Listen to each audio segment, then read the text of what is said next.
natanggap na ng matchmaker ng MP Promotion ang masaklap na sasapitin ng alaga nitong si Marlon Tapales sa mga kamay ni Naoya Inoue. Sa madaling salita po ay mistulang magiging isang retirement fight na lamang para kay Tapales ang paparating na laban nito kontra sa Hapon. Kaya ang apat na Pinoy na mistulang naging alas noon ng MP Promotion ay isa-isa nang naglalaglagan dahil sa mga sunod-sunod at masasaklap na pagkatalo. Ang nasabing problema ang kinaharap ngayon ng MP Promotion ay ginagawa na ng paraan ng nasabing matchmaker.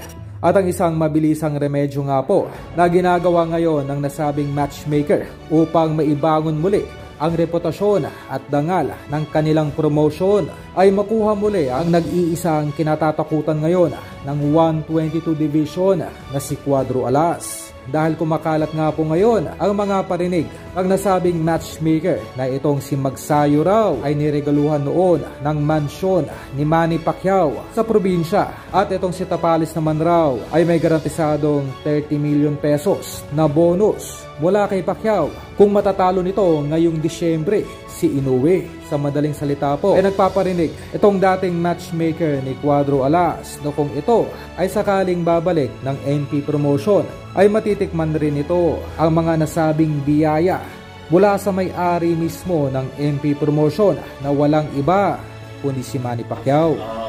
I knew you'd do it, baby. 3-time champion of the world, John Real Casimiro!